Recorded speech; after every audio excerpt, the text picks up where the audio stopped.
Good morning, class 10 students. আমি আজি 9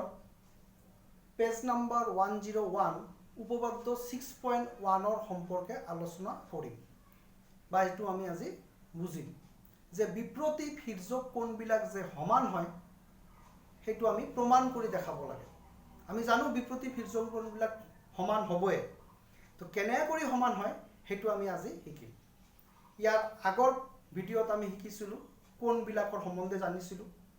সূক্ষ্ম কোণ, স্থূল কোণ, সমকোণ, প্ৰবৃত্তি কোণ, সন্নিহিত কোণ, ৰৈখিক জুড়িয়া কোণ আৰ লাস্টত বিপ্ৰতীপ হিৰ্জক কোণ আমি বুজিছিলোঁ। এতিয়া সেই বিপ্ৰতীপ হিৰ্জক কোণবিলাক যে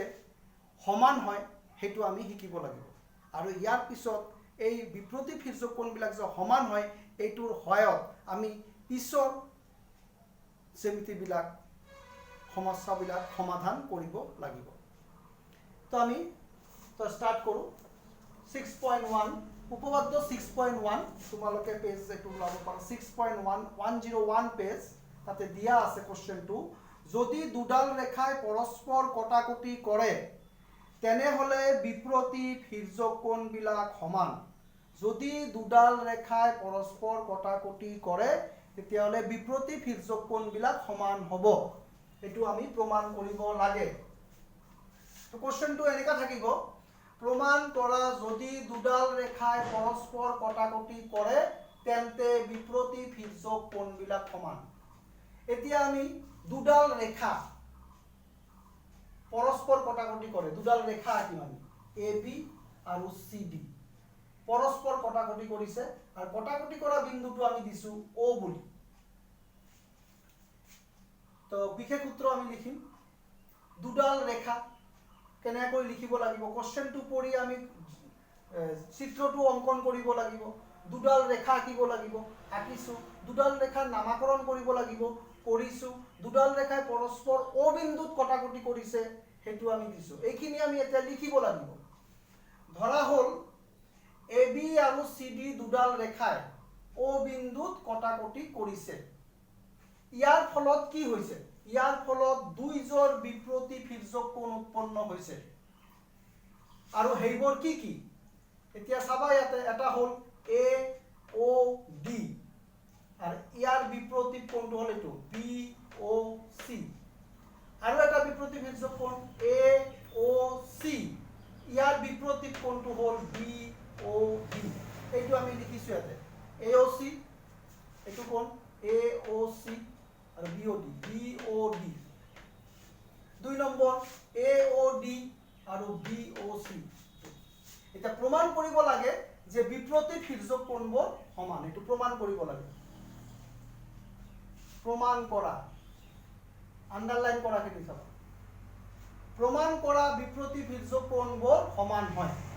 তো আমি লিখিছো ইয়াতে প্ৰমাণ কৰিব লাগে যে AOC BOD R 2 number AOD BOC। এটো প্ৰমাণ কৰিবৰ কাৰণে আমি কেনেকা প্ৰমাণ কৰিম, প্ৰমাণ বুলি লিখিছো। আমি প্ৰথমতে ধৰা এটো ললো, যিকোনো ৰশ্মি আমি লব পাৰো, এটো এটা ৰশ্মি হ'ব OA, OD, OB, OC। আমি OA ৰশ্মিটো ললো, OA ৰশ্মিটো মন কৰিবা, OA ৰশ্মিটো CD ৰেখাৰ ওপৰত আছে, এটো লিখছো আমি OA ৰশ্মি CD ৰেখাৰ ওপৰত থিয় হৈ আছে CD।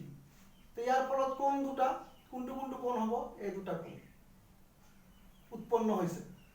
OA ৰশ্মিৰ ওপৰত, OA ৰশ্মিটো CD ৰেখাৰ ওপৰত আছে, ইয়াৰ ফলত এই দুটা কোণ, এই দুটা কোণ কি কোণ হ'ব, আমি আগৰ ভিডিঅ'ত শিকিছিলো ৰৈখিক জুড়িয়া কোণ, ওচৰা ওচৰি কোণ। এটো এটা সৰল ৰেখা, এটো ৰৈখিক জুড়িয়া কোণ হ'ব। ৰৈখিক জুড়িয়া কোণ 180 ডিগ্ৰী। তো আমি এটো লিখিম AOC plus AOD equal 180 degree. কিহৰ কাৰণে, ৰৈখিক জুড়িয়া কোণ, ৰৈখিক জুড়িয়া কোণ। এইটো আমাৰ 1 নম্বৰ আমি দিলো।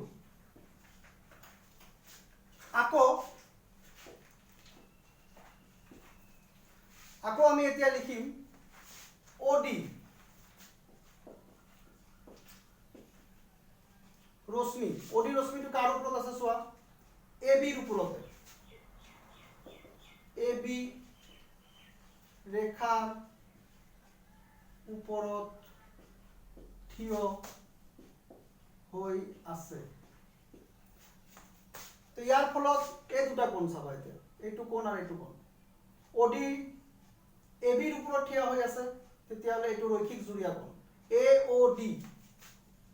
AOD plus BOD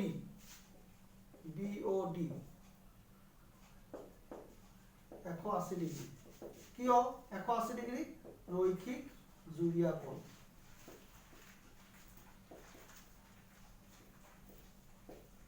নাম্বাৰ 2 এতিয়া 1 নং আৰু 2 নম্বৰ পৰা লিখিব পাৰি কি লিখিব পাৰি 1 নং আৰু 2 নম্বৰ পৰা চোৱা AOC plus AOD 180 ডিগ্ৰী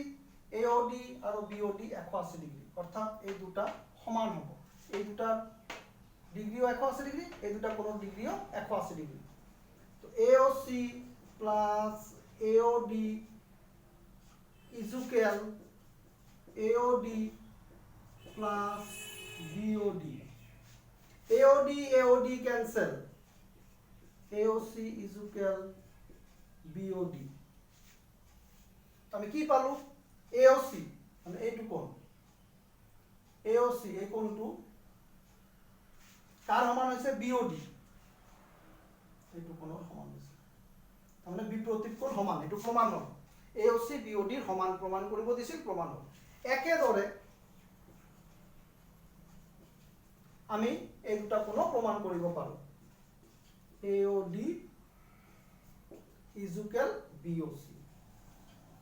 এটো আমাৰ প্ৰমাণ কৰিব দৰকাৰ নাই আমি এটা যদি দেখাইছো বিপৰীত ভিৰ্যক কোণ সমান তো আনজৰ বিপৰীত ভিৰ্যক কোণ সমান হ'ব আমি এই দৰে প্ৰমাণ কৰিব পাৰো তো আমি এনেকৈ লিখি দিম একেদৰে আমি AOD আৰু BOC ও প্ৰমাণ কৰিব পাৰো এটো লিখি আমি লিখি দিম প্ৰুভড মানে প্ৰমাণিত হ'ল তো ইয়াৰ পৰা আমি গম পালো প্ৰমাণ কৰিলো যে বিপৰীত ভিৰ্যক কোণবোৰ সমান হয় এতিয়া যেনেকৈ আমি ৰৈখিক জুৰীয়া কোণ 180 ডিগ্ৰী হয় এইটোৰ হয় লৈ আমি বিপৰীত ভিৰ্যক কোণ সমান দেখালো ঠিক তেনেকৈ বেলেগ এটা কোশ্চেনত বিপৰীত ভিৰ্যক কোণ যে সমান তাৰ সহায়ত আমি বেলেগ এটা কোশ্চেন সমাধান কৰিব পাৰিম তেতিয়াহলে এই কথাবিলাক আমি জানিব লাগিব এতিয়া আমি আহিলো কোশ্চেন নাম্বাৰ উদাহৰণৰ 1 নম্বৰ সেম পেজতে আছে পেজ নাম্বাৰ 101 এটো পেজতে আছে কোশ্চেনটো কি দিয়া আছে তোমালোকে যাতে পঢ়িবা চাবা ইয়াতে কোশ্চেন নাম্বাৰ এটো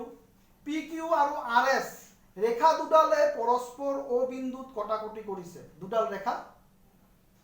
আগৰটো আমি AB আৰু CD ধৰিছো এতে দিয়া আছে PQ আৰু RS ৰেখা দুডাল পৰস্পৰ O বিন্দুত কটাকটি কৰিছে যদি কোণ POR অনুপাত কোণ ROQ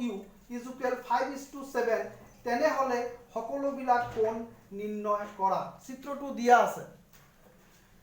তো আমি এতে লিখিছো দিয়া আছে এটো PQ আৰু RS ৰেখা দুডালে পৰস্পৰ O বিন্দুত কটাকটি কৰিছে আমি চিত্ৰটো আঁকিছো ইয়াতে দুটা কোণৰ অনুপাত দিয়া আছে POR আৰু ROQ POR ROQ এই দুটা কোণৰ অনুপাত দিয়া আছে 5:7 তেতিয়া হলে কোণবিলাকৰ মান ওলাব লাগে ডিগ্ৰীটো ওলাব লাগে তো অনুপাত দিয়া থাকিলে আমি এটা চলক ধৰি লব লাগে অনুপাত মানে হল ভাগ তো PQR মানে আমি ধৰিলো 5x ROQ মানে আমি ধৰিলো 7x 5 ভাগ 7 ভাগ এতিয়া আমি অলপ আগতে পাই আহিছো এটা তুমি যদি চিত্ৰটো লক্ষ্য কৰা POR এটো কোণ আৰু ROQ এটো কোণ এই দুটা কোণ সৰল ৰেখাৰ ওপৰত আছে PQ সৰল ৰেখাৰ ওপৰত আছে এই দুটা কোণ আৰু OR টো হ'ব তোমাৰ ৰশ্মি তো OR ৰশ্মিটো PQ সৰল ৰেখাৰ ওপৰত আছে এটো ওচৰা-ওচৰি কোণ এটো ৰৈখিক জুৰীয়া কোণ হ'ব তেতিয়া ৰৈখিক জুৰীয়া কোণ কিমান হয় 180 ডিগ্ৰী তেতিয়া হলে আমি লিখিম according to question POR plus ROQ is equal 180 degree ৰৈখিক জুৰিয়া জুৰীয়া কোণ ৰৈখিক জুৰীয়া কোণ হ'ল POR 5x to 7x 180 degree 5x 7x 12x 180 degree x is equal 180 degree by 12 12 দি 180 হৰণ কৰি দিয়া x is equal to 15 degree so therefore POR কোণটো 5x আছিল 5 into 15 degree 75 degree আৰু ROQ to 7x আছিল 7 into 15 degree 105 degree তেতিয়া হলে দুটা কোণ পালো এতিয়া POR ইয়াৰ বিপৰীত কোণ কোনে QOS বা SOQ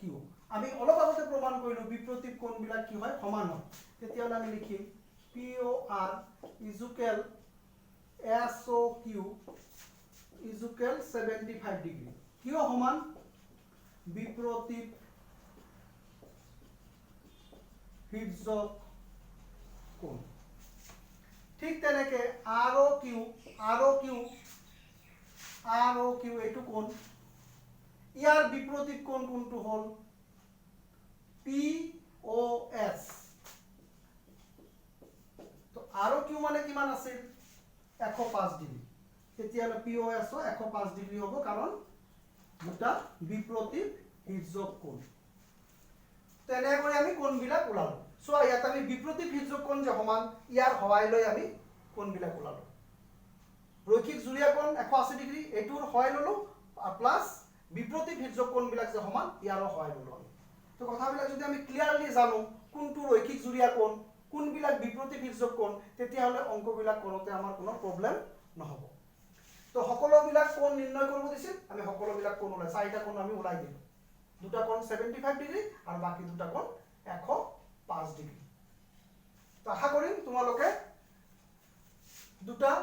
কোশ্চেন যে আজি বুজালো এটো তোমালোকে বুজি পাইছা এটা হল বিপৰীত হিৰ্জক কোণবিলাক সমান হয় এটো প্ৰমাণ ভেৰি ভেৰি ইম্পৰ্টেন্ট কোশ্চেন এটো এক্সামৰ কাৰণে ভেৰি ভেৰি ইম্পৰ্টেন্ট হয় এটো বুজালো আৰু উদাহৰণৰ 1 নম্বৰটো বুজালো এটো আশা কৰিম তোমালোকে বুজি পাইছা সো নেক্সট ক্লাছত আমি কন্টিনিউ কৰিম আজিৰ ক্লাছটো আমি ইয়াতে সমাপ্ত কৰি নেক্সট ক্লাছত নেক্সট পাৰ্টত নেক্সট ভিডিঅত আমি